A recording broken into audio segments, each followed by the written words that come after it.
City corporation নির্বাচনে ঢাকা উত্তরের mayor প্রার্থী তাবিথ আউয়ালের পক্ষে প্রচারণা চালানোর সময় বিএনপি চেয়ারপারসন বেগম খালেদা জিয়ার গাড়ি বহরে হামলা হয়েছে। এতে খালেদা জিয়ার কোনো আঘাত না লাগলেও তার নিরাপত্তা কর্মী সহ কয়েকজন আহত হয়েছেন। এই ঘটনার প্রতিবাদে বুধবার ঢাকা ও চট্টগ্রাম মহানগর বাদে সারা দেশে সকাল সন্ধ্যা হরতাল ডেকেছে বিএনপি। বিস্তারিত জানাচ্ছেন শফিক আহমেদ।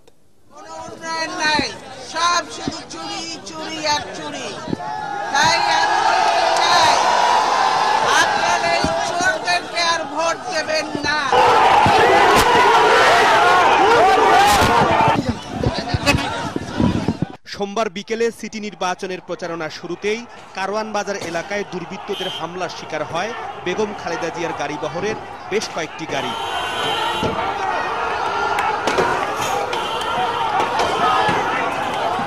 এই হামলা থেকে রেহাই পায়নি কারওয়ান বাজারে পার্কিং এ থাকা সাধারণ মানুষের গাড়িগুলো। গাড়ি বহরে হামলার ছবি তুলতে গেলে ক্যামেরা ছিনিয়ে নেওয়ার চেষ্টা চালায় দুর্বৃত্তরা।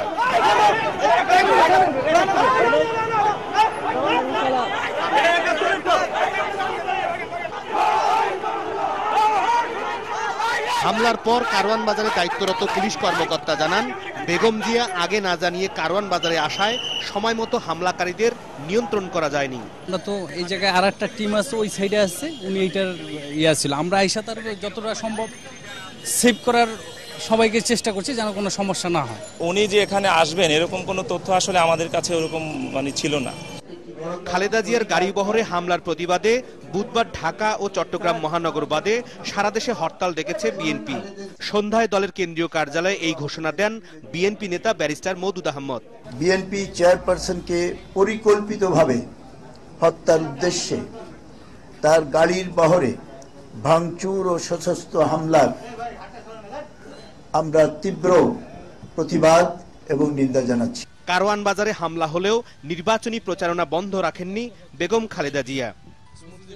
শফিক আহমেদ, ৭১, ঢাকা। জনগণকে পাশে নিয়ে বাসযোগ্য একটি মানবিক ঢাকা গড়ার অঙ্গীকার করেছেন ঢাকা সিটি নির্বাচনে মেয়র প্রার্থীরা। রাজনৈতিক পরিস্থিতি যাই হোক, দলমত নির্বিশেষে নগরের অভিভাবক হিসেবে কাজ করতে চান তারা।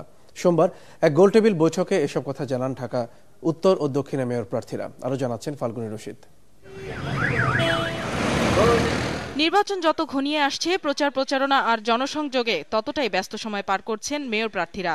রাজধানীকে তিলোত্তম নগরীতে পরিণত করার অঙ্গীকার করছেন সবাই। ঢাকা উত্তর আর দক্ষিণের মেয়র প্রার্থীরা প্রথম আলোর গোলটেবিল বৈঠকে জানালেন, সবারই লক্ষ্য বিশ্বমানের একটি আধুনিক নগর গড়ে তোলা, যেটি হবে নারী বান্ধব, যানজটমুক্ত আর পরিচ্ছন্ন। বললেন, এখন থেকেই রীতিমতো গবেষণা শুরু করেছেন তারা। রাজনৈতিক পরিবেশ যাই চলুক, ঢাকাকে কিন্তু চলতে হবে। সেই চলার দিক নিশ্চিত করে এর মধ্যেই আমরা হয়ে বাঁচতে হবে। সেজন্যই আমাদের স্লোগান হলো, আমরা ঢাকা, সবাই মিলে ঢাকা, ইনক্লুসিভ ঢাকা। চলমান কাজগুলোকে যেন অতি শিগগিরই দ্রুত আকারে শেষ করতে পারি, যে কাজগুলি আগে কন্ট্রাক্ট দেওয়া হয়েছিল। তৃতীয় হবে, আমি পুলিশ কমিশনার দপ্তরে যা হাজির হব, ওনাকে পরিষ্কারভাবে জানাবো যে আসলে ঢাকা শহরে নিরাপত্তা নাই। ওনারা যতই অস্বীকার করুক, ঘটনা হচ্ছে, ঘটনার জন্য ওনাদের পদক্ষেপ নিতে হবে। পাশাপাশি নগর সরকার গঠন আর জনগণের স্বতঃস্ফূর্ত অংশগ্রহণকে গুরুত্ব দিচ্ছেন কয়েকজন প্রার্থী। ঢাকাবাসীর সমস্যার প্রশ্নে, ঢাকাবাসীর সমাধানের প্রশ্নে আমরা দল মত সবাই মিলে দলমতের ঊর্ধ্বে উঠে এই শহরের সমস্যাগুলোকে সমাধান করতে চাই। আমাদের প্রত্যেকের চমৎকার আইডিয়াস রয়েছে। বিজয়ী কিন্তু একজন হবেন। আমরা আশা করি প্রধান প্রতিদ্বন্দ্বী যারা থাকবেন তার আমন্ত্রণ রক্ষা করার সাপেক্ষে আমরা যেটা বলেছি, অবশ্যই একটি বিশেষ উপদেষ্টা কাউন্সিল গঠন করা হবে। রাজধানীর সমস্যা সারা দেশের সমস্যা, এবং আজকের বাংলাদেশের যে রাজনৈতিক প্রেক্ষাপট, একদিকে গুমখুন সন্ত্রাস, আরেকদিকে পেট্রোল বোমা সন্ত্রাস। মানুষ পরিবর্তন চায় এবং এই নির্বাচনের মধ্য দিয়ে সেই পরিবর্তনের রাজনীতির সূচনা ঘটবে। তবে নির্বাচন বিশ্লেষকরা বললেন, সব সমস্যা একা মেয়রের পক্ষে সমাধান করা সম্ভব নয়। এজন্য সরকার আর রাজনৈতিক দলগুলোর সাথে সমন্বিতভাবে কাজ করার তাগিদ দিলেন তারা। আমাদের পুরো স্থানীয় সরকার ব্যবস্থাটাই ত্রুটিপূর্ণ হয়ে আছে, পুরো স্থানীয় সরকার ব্যবস্থাটা স্থবির হয়ে আছে। ফাল্গুনী রশিদ, ৭১, ঢাকা। ওদিকে জননিরাপত্তা, যানজট নিরসন সহ 10 দফা ইশতেহার ঘোষণা করেছেন ঢাকা দক্ষিণ সিটি কর্পোরেশনের মেয়র প্রার্থী বিএনপি নেতা মির্জা আব্বাস। তার পক্ষে ইশতেহারে ঘোষণা করেছেন তার স্ত্রী আফরোজা আব্বাস। আরো জানাচ্ছেন নয়ন আদিত্য। প্রতিটি বাজারে সিটি নির্বাচনী প্রচারণায় মির্জা আব্বাসের পক্ষে দক্ষিণ ঢাকা চষে বেড়াচ্ছেন স্ত্রী আফরোজা আব্বাস। এবার মির্জা আব্বাসের পক্ষে নির্বাচনী ইশতেহারও ঘোষণা করলেন তার স্ত্রী। আমার প্রস্তাবনা উপস্থাপন করতে যাচ্ছি। নগরীকে ঢেলে সাজাতে যানজট নিরসন, যোগাযোগ ব্যবস্থার উন্নয়ন, বর্জ্য ব্যবস্থাপনা সহ 10টি খাতে উন্নয়নের প্রতিশ্রুতি তুলে ধরা হয় এই ইশতেহারে।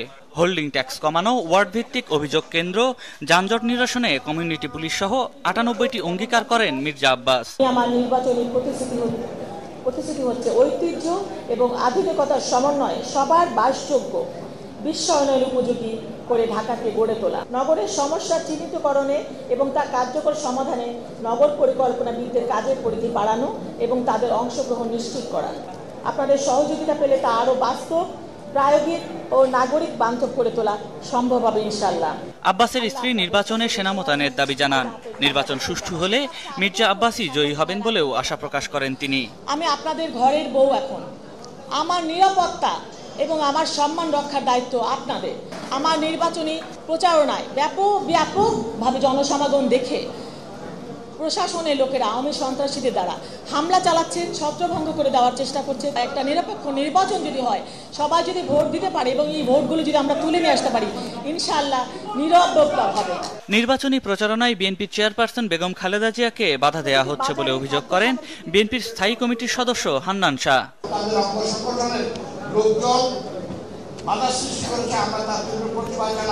অন্যদিকে ইশতেহারে দুর্নীতি ও দলীয় প্রভাবমুক্ত সিটি কর্পোরেশন গড়ার প্রতিশ্রুতি দিয়েছেন জাসদ সমর্থিত ঢাকা উত্তরের মেয়র প্রার্থী নাদের চৌধুরী।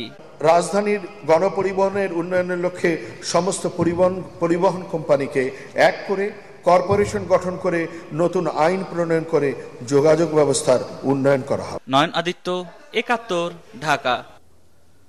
ভোট কেন্দ্র দখল করে সরকার সমর্থিত প্রার্থীদের বিজয়ী করা হবে এমন কথাকে নিতান্তই অপপ্রচার আর অসত্য বলে মনে করেন ঢাকা উত্তরের মেয়র প্রার্থী আনিসুল হক। বলেছেন, এমনটি হলে তিনি নিজেই এর প্রতিবাদ করবেন। নাগরিক সমস্যা ও প্রত্যাশা জরিপ ও সমীক্ষা প্রতিবেদন প্রকাশ অনুষ্ঠানে তিনি এসব কথা বলেন। তবে এক প্রশ্নের জবাবে তিনি বলেন, সরকার সমর্থিত প্রার্থীরা বেশি সহায়তা পায় বলেই নগরবাসীর সমস্যা সমাধানে তাদের বেশি সফল হওয়ার সম্ভাবনা আছে।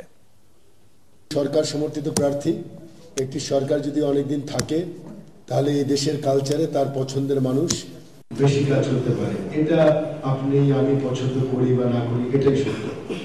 সুতরাং সেদিক থেকে আমার মনে হয় যে সরকার সমর্থিত একটি প্রার্থী সরকারের এখনো 3.5 বছরের মতো সাংবিধানিকভাবে থাকার অধিকার রয়েছে।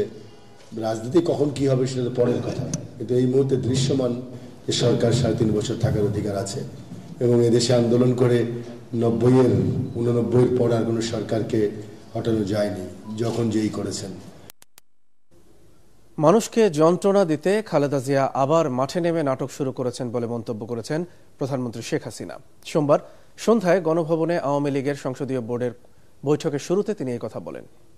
হঠাৎ করে নির্বাচন প্রচারণার নামে নেমে উনি এখন আর একটা নাটক শুরু করে দিয়েছে এবং সেখানে তার এক সিকিউরিটি ফোর্স সেখানে গুলি চালায়, সাধারণ মানুষের হামলা করে, নানাভাবে উত্ত্যক্ত করে, মানে মাঠে নেমেই একটা অশান্তির সৃষ্টি। মানে আমার মনে হয় খালেদা জিয়া যেখানে যাবে শুধু অশান্তির সৃষ্টি করবে, এটাই বোঝায় তার মানে কাজ। এবং অবস্থাটা কি করবো তার উদ্দেশ্য তার আছে, বা নির্বাচনের পরিবেশ তো নষ্ট করা এবং এখানে মানুষের ভিতরে একটা ভীতি সৃষ্টি করা। কারণ নিশ্চয়ই সে জানে এবং সমস্ত সার্ভেতে এটা আছে যে নির্বাচনে যেটা সম্ভব না তার পক্ষে, কারণ যেভাবে সে মানুষের। প্রধানমন্ত্রী শেখ হাসিনা বলেছেন, যতদিন দেশে সন্ত্রাস ও সহিংসতা থাকবে ততদিন যৌথ বাহিনীর অভিযান চলবে। মানিকগঞ্জ, হবিগঞ্জ, সিলেট, মাদারীপুর, সুনামগঞ্জের জেলা উন্নয়ন সমন্বয় কমিটির সাথে ভিডিও কনফারেন্স শেষে তিনি এই কথা বলেন। ঝুমুর বাড়ির রিপোর্ট। 92 দিনের রাজনৈতিক সহিংসতায় প্রাণ দিয়েছে 100-এরও বেশি মানুষ। বিএনপির ডাকা হরতাল আর অবরোধে বন্ধ ছিল এসএসসি পরীক্ষা সহ অধিকাংশ স্কুল। পরিস্থিতি নিয়ন্ত্রণে আনতে নামানো হয় র্যাব, বিজিবি সহ পুলিশ বাহিনীর অতিরিক্ত সদস্য, প্রশাসক, জেলা পরিষদ এবং আমাদের। সোমবার দেশের বেশ কয়েকটি জেলায় মাঠ পর্যায়ের কর্মকর্তাদের সাথে ভিডিও কনফারেন্স শেষে প্রধানমন্ত্রী বলেন, জনগণের মধ্যে শান্তি ফিরে এসেছে। ভবিষ্যতে যেন এই ধরনের ঘটনা আর না ঘটে সেই জন্য জনগণকে আইন শৃঙ্খলা রক্ষাকারী বাহিনীর পাশে দাঁড়াবার আহ্বান জানান প্রধানমন্ত্রী। আগামী দিনে কোনো ধরনের নাশকতা কাজ যাতে না হয়, জঙ্গিবাদী কাজ যাতে না হয় সে ব্যাপারে সজাগ থাকতে হবে। এবং আরেকটি কাজ করতে হবে যে যারা এই ধরনের ঘটনা ঘটিয়েছে সেখানে আমাদের যেমন পুলিশ, র্যাব, বিজিবি তারা সবসময় প্রত্যেকটা জায়গায় সক্রিয় থাকবেন এবং কোথায় কোথায় এই ধরনের নাশকতা হয়েছে সেখানে সবসময়, এবং তাছাড়াও প্রতিটি মুহূর্ত এখানে একটা যৌথ অভিযান চলবে। প্রধানমন্ত্রী বলেন, হরতাল অবরোধের সময় ব্যবসা বাণিজ্যের ক্ষেত্রে কিছুটা বাধা সৃষ্টি হয়। সব বাধা অতিক্রম করে দেশকে এগিয়ে নেওয়ার জন্য জনগণকে ধন্যবাদ দেন প্রধানমন্ত্রী। তা সকলে মিলে যদি এক হয়ে আইন শৃঙ্খলা এবং সার্বিক উন্নয়নের কাজ এগুলির দিকে নজর দেন, তাহলে এই যতই এরকমভাবে কেউ বাধা দেওয়ার চেষ্টা করুক তা বাধা দিতে পারবে না। উন্নয়নের ক্ষেত্রে আমি আবার বলবো যে সমস্ত প্রকল্পগুলি চলমান সেগুলি দ্রুত সম্পন্ন করা এবং নতুন উন্নয়নের কার্যক্রম যেন আমরা অব্যাহত রাখতে পারি সেদিকে সবাইকে দৃষ্টি দেওয়ার জন্য। প্রধানমন্ত্রী জেলার মাঠ পর্যায়ের কর্মীদের বলেন, জেলার প্রতিটি গৃহহীন মানুষের জন্য ঘরের ব্যবস্থা করা হবে। নিজেদের পক্ষে একখানা ছোট টিনের ঘরও যদি করে দিতে পারে আমরা সেটাও করে দেব, কারণ এদেশের মানুষের যে মৌলিক চাহিদা সেগুলি পূরণ করা এটাই আমাদের সরকারের দায়িত্ব। ঝুমুর বাড়ি, ৭১, ঢাকা।